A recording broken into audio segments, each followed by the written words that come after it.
ये रहा क्रू को ले जा रहा स्टार लाइनर, जिसे आप लगा हुआ यहां देख सकते हैं। यहां पर जो धक्का देने के लिए काम में आया है, इसका नाम एटलस वी है।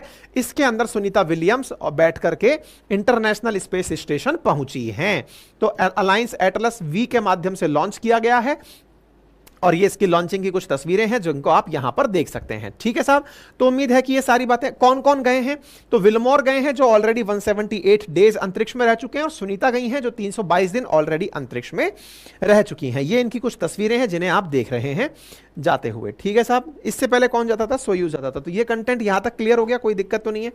चलिए, तो ये मैंने समझा दिया, आगे की तरफ और क्या समझाना है ये बता दिया। इंटरनेशनल स्पेस स्टेशन में पहुंचे हैं। 28,000 किलोमीटर प्रति घंटे की रफ्तार से स्पेस सेंटर जो है ना वो घूमता है, और पृथ्वी के 24 घंटे के अंदर 16 चक्कर पूरी तरह से काट लेता है। इतनी स्पीड के साथ चलता है। तो सुनीता विलियम्स जो हैं वो यहां पर पहुंचती हैं, और पहुंच करके उनका एक वीडियो वायरल होता है जिसमें कि वो अंदर एंट्री करके डांस करती हुई दिखाई दे रही हैं। मतलब इस तरह से खुश होते हुए यहां पर जब पहुंची है इंटरनेशनल स्पेस स्टेशन में, तो उनकी तस्वीर काफी ज्यादा सोशल मीडिया पर साझा की जा रही है। स्टार लाइनर से पहुंची हैं, बोइंग का पहला एयरक्राफ्ट है जो लेकर के गया है, तो ये अपने आप में खुशी की चीज है।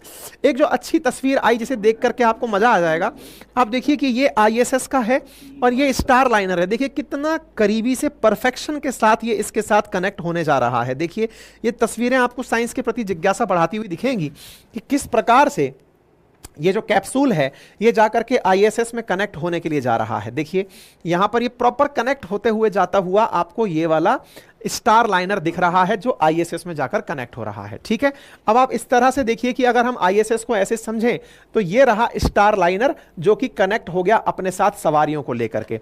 ऐसे ही क्रू 8 ड्रैगन के नाम से भेजा हुआ था SpaceX ने, उनका ये रहा जुड़ा हुआ। ऐसे ही सिग्नस नाम से कोई रॉकेट गया हुआ है जो जोड़ करके रखा होगा। ऐसे ही सोयूज, ऐसे ही प्रोग्रेस आपको यहां पर जुड़े हुए दिखाई दे रहे हैं। ठीक है साहब, लोगों को ले जाने का सिस्टम समझ में आ गया।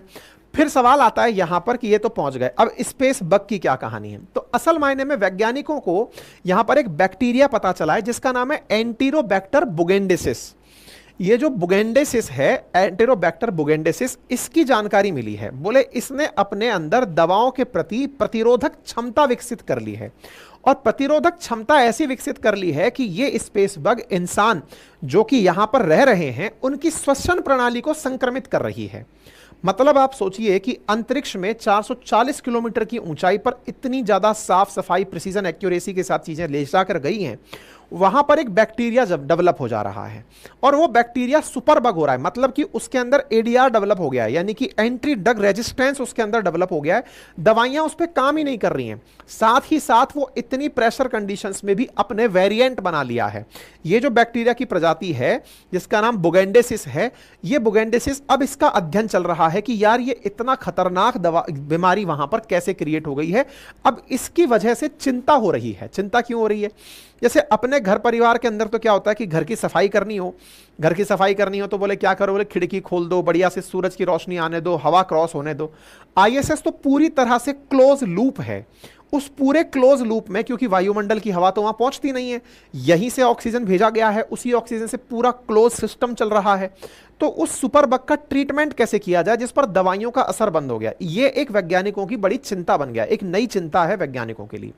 दूसरा, वहां पर इतने सारे लोग ऑलरेडी रह रहे हैं। जैसे कोरोना जब आया था तो वो सांस के थ्रू फैलने वाली बीमारी थी, हालांकि वो वायरस था, लेकिन ये जो बुगेंडेसिस है, ये बैक्टीरिया है, ये भी सांस के थ्रू फैल रहा है। तो अगर ऐसी स्थिति में स्पेसक्राफ्ट के अंदर गए हुए जो हमारे वैज्ञानिक हैं, उन्हें अगर ये बीमारी होती है तो ये अपने आप में एक बहुत बड़ी चिंता का विषय बनेगा। हालांकि IIT मद्रास का कहना है कि इस मल्टीपल ड्रग रेजिस्टेंस जो पैथोजन है, जो ISS में है, उसके लिए ये लोग अपनी तरफ से प्रॉपर रिसर्च कर रहे हैं एक ऐसी चीज विकसित करने की जिससे इसका ट्रीटमेंट किया जा सके। ये अपने आप में इंडिया के लिए एक बड़ी अचीवमेंट होगी अगर हम